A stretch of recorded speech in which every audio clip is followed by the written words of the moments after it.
Maoist పార్టీకి చెందిన central committee member Pasnuri Narahari alias Vishwanath, central committee member and Bihar Jharkhand special area committee secretary, మరి వారి భార్య Medari Danamma alias Latha alias Poonam state committee మెంబర్గా వారు ఇప్పుడు కొన్ని రోజుల క్రితం వరకు కొనసాగారు.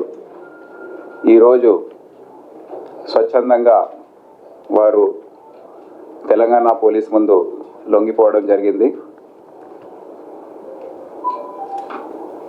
వారి గురించి చెప్పాలంటే పర్సునూరి నరహరి సోమిడి గ్రామం, Kazipet mandal, Hanamkonda district of Warangal, Hanamkonda district Warangal ప్రాంతం.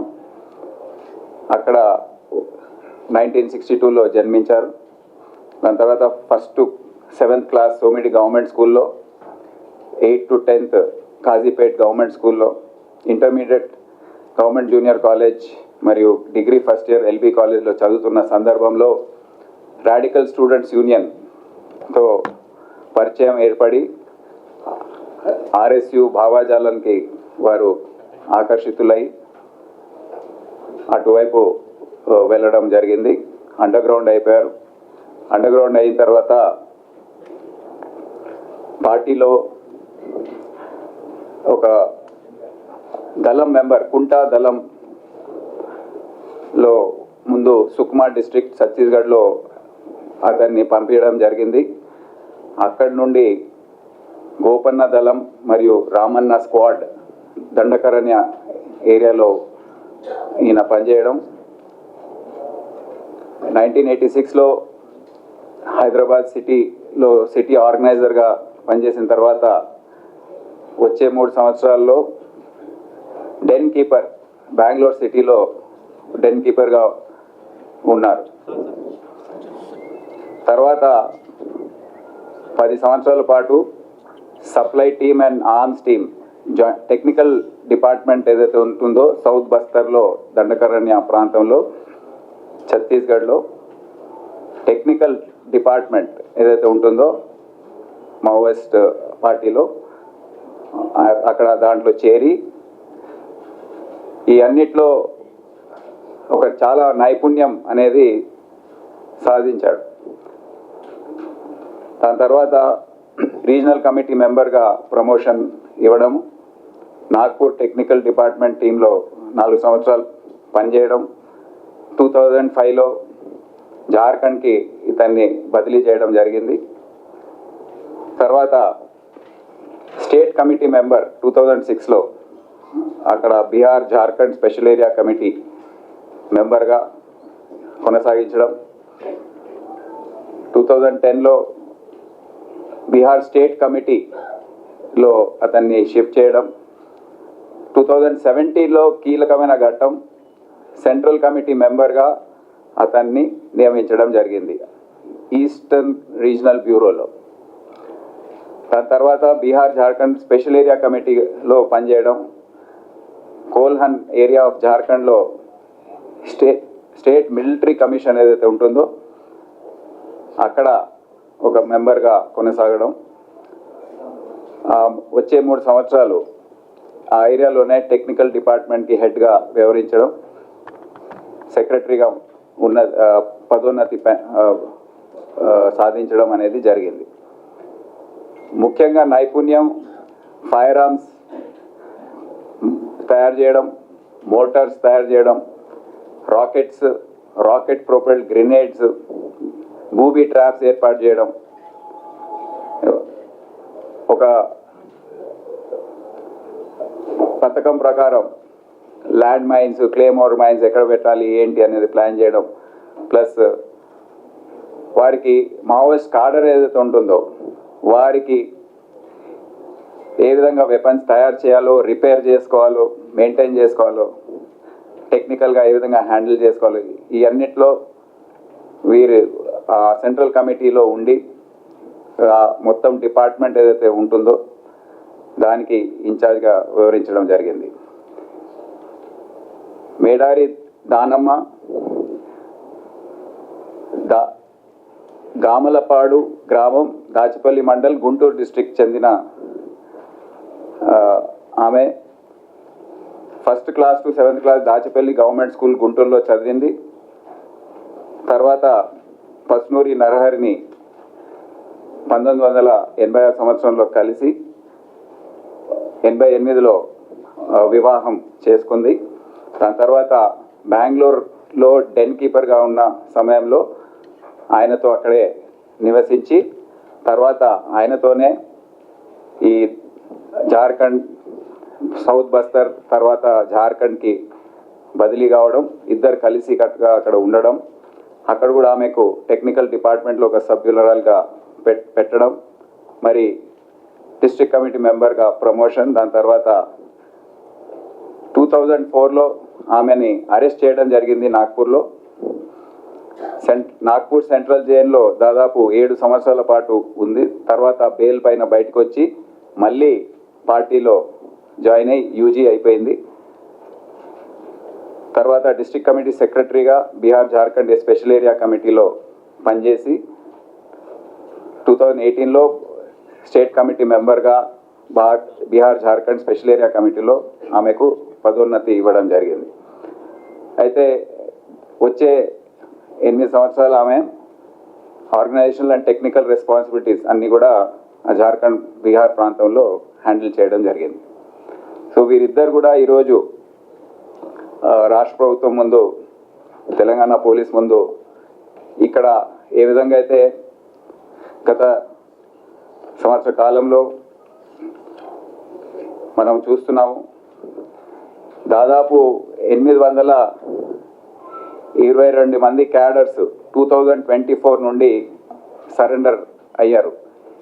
ఈ సరెండర్ అయిన వారిని ఏ విధంగా ప్రభుత్వం చూసుకుంటుంది, ఆదుకుంటుంది అనేది విని వారు ఆ ప్రాంతం నుండి ఇక్కడికి వచ్చి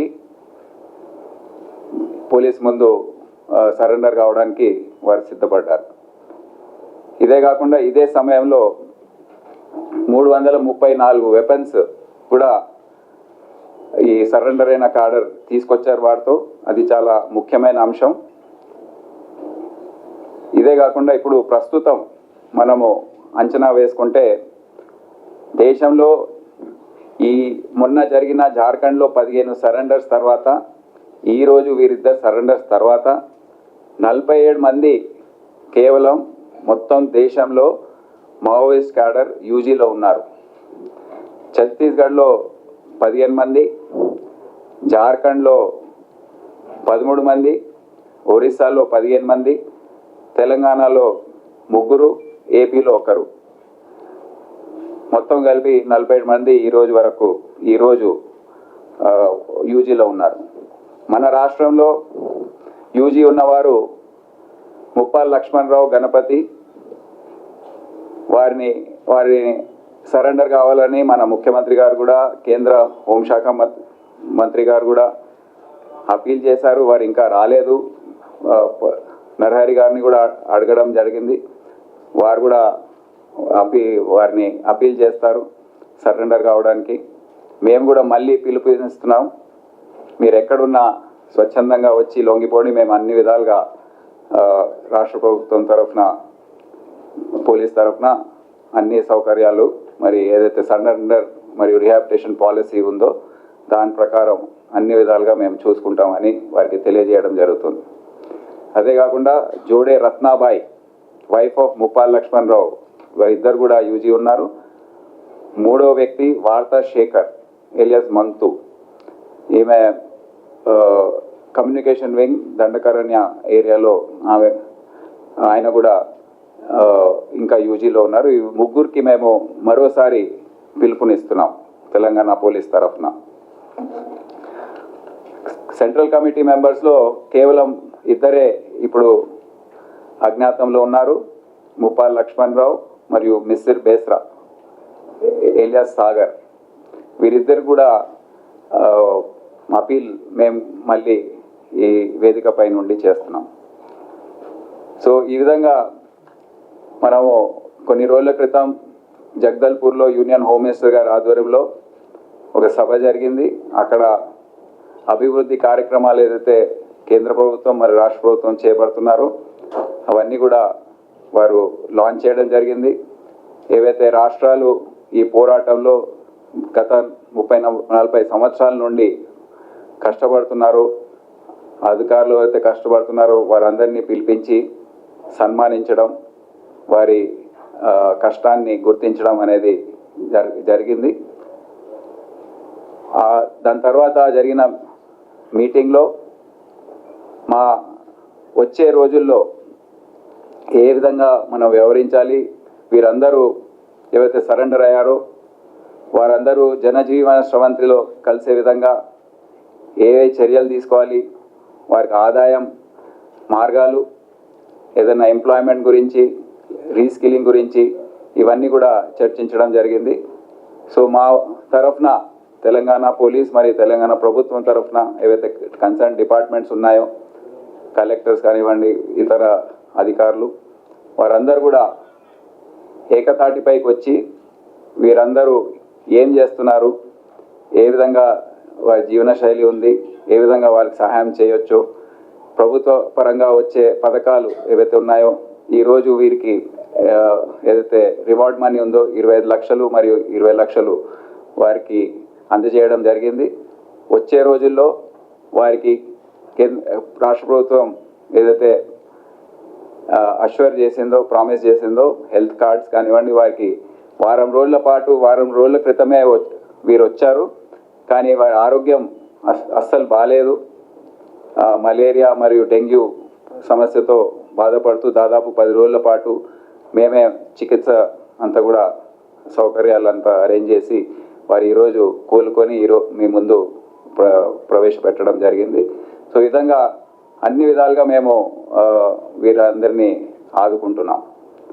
సో ఈ సందర్భంగా ఎవరైతే మిగిలిన్నారో మావోయిస్టులు, యూజీ క్యాడర్ ఉన్నారో, ఎవరైతే ఈ 822 మందిలో ఎవరైతే ఛత్తీస్గఢ్ వారు ఉన్నారో మేము వారికి రివార్డ్స్ ఇచ్చిన తర్వాత, ఎక్స్గ్రేషియా అమౌంట్ ఇచ్చిన తర్వాత వారికి అప్పచెప్పడం జరిగింది. కేవలం 5-6 ఉండే వారిని కూడా ఈ గత వారం రోజుల్లో ఛత్తీస్గఢ్ ప్రభుత్వానికి అప్పగించాం. ఎవరైతే మన ప్రాంతంలో ఉన్నారో నేను తొందరలో ఆ ప్రాంతాన్ని విజిట్ చేయబోతున్నాను. అక్కడ వ్యక్తిగతంగా వారిని కలిసి అక్కడ ఏమీ అవసరం అనేది వీరిపైన మేము దృష్టి సారించి ఎస్ఐబి మానిటర్ చేస్తూ ఉంది. సో ఈ చర్యలన్నీ కూడా మేము తీసుకుంటామని మీకు తెలియజేస్తున్నాం. ఇప్పుడు మీకు ఎనీ డౌట్స్ ఆర్ సరే ఆపరేషన్ కవర్ ఒక నిమిషం, ఐ థింక్ నరహరి గారు మేము మాట్లాడుతున్నాం. తెలంగాణ ముఖ్యమంత్రి రేవంత్ రెడ్డి గారికి మరియు డిఐజీ సివి ఆనంద్ గారికి మా హృదయపూర్వక కృతజ్ఞతతో పాటు నమస్కారాలు తెలియజేస్తున్నాం. దానితో పాటే ఏడీజీ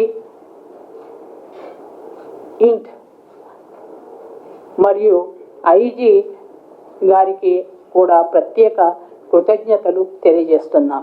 ఈ సందర్భంగా ప్రెస్ మిత్రులందరికీ మా హృదయపూర్వక వందనాలతో పాటు మేమందరము ఈ సందర్భంగా మెయిన్ స్ట్రీమ్లోకి వచ్చినందుకు మీరందరూ కూడా మాకు సహకరించాలనేది మా విజ్ఞప్తి చేస్తున్నాం. ఇది భారతదేశంలో పార్టీ నష్టాల కారణంగా డీకే, జార్ఖండ్, తెలంగాణ మిగతా ప్రాంతాలలో నష్టాలు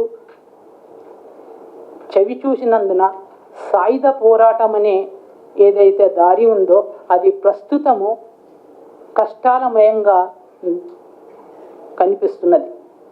దాని కారణంగా తెలంగాణ సర్కారు కల్పించిన మెయిన్ స్ట్రీమ్లో భాగంగా అందులో ఉండే అనుకూలతల కారణంగా మేము మెయిన్ స్ట్రీమ్లో, తెలంగాణ మెయిన్ స్ట్రీమ్లోకి కలవాలనేది మేము జార్ఖండ్లోని Misir Besra PB member, CC member ఆధ్వర్యంలో వారి దగ్గర అనుమతిని ప్రాప్తించి, వారి నుండి అనుమతిని పొంది మేము తెలంగాణ సర్కారు ముందు, తెలంగాణ పోలీసుల ముందు మేము మెయిన్ స్ట్రీమ్లో భాగంగా వెళ్తామనే విషయాన్ని తెలియజేశాము. వారు కూడా మాకు అనుమతించారు. మీరు మీ ఆలోచన ఎలాగున్నా మీరు వెళ్ళవచ్చు, దానికి ఎలాంటి అభ్యంతరము లేదు అనేది అక్కడి పీబీ మెంబరు మిశ్రి బిస్రా తన అభిప్రాయాన్ని తెలియజేశారు. ఇది ప్రజలందరికీ మేము తెలియజేసేది ఏంటంటే, ఈ సందర్భంగా ప్రజలందరికీ మా హృదయపూర్వక వందనాలతో పాటు పేద ప్రజలు తప్పకుండా ఏనాడో ఒకనాడు వాళ్ళ హక్కులను సాధించుకొని లీగల్ పద్ధతుల ద్వారా ఈ దేశానికి ఉపయోగపడతారనేది మా ఆశ. మేము కూడా వాళ్ళకు శాంతియుతంగా ఆ ప్రజలు చేయాలనేది మా ఆశగా ఉంది. ఇంతే నేను చెప్పదలుచుకున్నది. ప్రస్తుతం పరిస్థితి ఎలా ఉంది అక్కడ? సరే ఒక సభి అందరికీ మీకు ఒక విషయాన్ని ఈ ప్రెస్ మీడియా తరఫు నుండి చెప్పదలుచుకునేది ఏంటంటే, జార్ఖండ్లో ఉన్న CC PB member misri Bisra దాదా పూర్వ సచివ్ గణపతి గారికి మేము ఈ ప్రెస్ మూలకంగా తెలియజేసేది ఏంటంటే, తెలంగాణ సర్కారు కల్పించిన అనేక సదుపాయాలు, దానితో పాటు దేశంలో ఉన్న పరిస్థితులు మనకు అనుకూలించని పరిస్థితుల కారణంగా వారు కూడా ఈ మెయిన్ స్ట్రీమ్లోకి వచ్చి చేరి తెలంగాణకు లో ప్రజలకి, తెలంగాణ సర్కారుకి దగ్గర వచ్చి మెయిన్ స్ట్రీమ్లో కలవవలసిందిగా తెలియజేస్తున్నాం. మీరు పోలిట్ బ్యూరోకి చెప్పొచ్చారు అని చెప్పారు కదా, పీబీకి ఇప్పుడు ఎవరు ఉన్నారు? పీబీకి సంబంధించిన వ్యక్తులు ఎవరు ఇప్పుడు? ఇది పీబీ మిశ్రి బిస్రా అనే కామ్రేడు ఇప్పటికీ పీబీగా కొనసాగుతున్నాడు జార్ఖండ్లో. మిశ్రి బిస్రా ఏది జార్ఖండ్లో. సార్, మావోయిస్టులు కావచ్చు కదా ఇప్పుడు మొత్తంగా అయిపోయిందని చెప్తున్నారు. అంటే గ్రేవన్స్ ఒకటి ఎస్ఐబి ఉన్న టీమ్స్ అంటే మొత్తం ఫోర్స్ని విత్డ్రా చేస్తున్నట్టు ప్రక్రియ స్టార్ట్ అయిందా? లేదు, మొత్తం విత్డ్రా చేసే క్వశ్చనే లేదండి. మేము మా అనుభవాలు ఏవైతే ఉన్నాయో, ఏదైతే మేము చూసామో దాన్ని దృష్టిలో పెట్టుకొని ఎప్పుడు కూడా ఈ తప్పు చేయం. తగ్గిస్తాం నంబర్స్ తగ్గిస్తాము, కానీ మా ఆపరేషనల్ అబిలిటీస్ పూర్తి స్థాయిలో ఉంటాయి. నంబర్స్ డీటెయిల్స్ ఇంకా చెప్పలేము సార్. ఇప్పుడు గణపతి, తర్వాత జేడి రత్నాబాయి, వార్తాశేఖర్ వీళ్ళు ముగ్గురు కూడా ఇంకా అజ్ఞాతంలో ఉన్నారు. సో వీళ్ళతో పాటు పనిచేసిన వాళ్ళందరూ కూడా ఇప్పటికే తెలంగాణ పోలీసుల ముందు చాలా మంది లొంగిపోయారు. కానీ వీళ్ళు అడవుల్లో ఉన్నారా, లేకుంటే ఎక్కడైనా షెల్టర్ జోన్లో ఉన్నారా అనేది ఏమన్నా ఇప్పటి వరకు మీకు ఏమైనా సమాచారం ఉందా? వారి క్లోజ్ అసోసియేట్లో ఉన్న నరరికి తెలియదు విషయం. సో మాకు తెలియడం అసాధ్యం.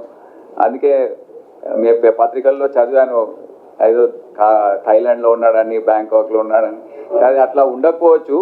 మన దేశంలోనే ఎక్కడో ఉన్నారు, ఏదో డెన్లో ఉన్నారు, హైడౌట్లో ఉన్నారు. సో మేమైతే పూర్తి అష్యూరెన్స్ ఇస్తున్నాము, 150% మీరు సేఫ్గా ఉంటారు, దయచేసి లొంగిపోండి అని అప్పీల్ చేస్తాం. సార్, కొన్ని రాష్ట్రాల్లో డంపింగ్ చేసిన ఆయుధాలను లొంగిపోయిన మావోయిస్టుల ద్వారా డంపింగ్ చేసిన ఆయుధాలను వెలికి తీసే పని చేస్తున్నారు, శోధన చేసి.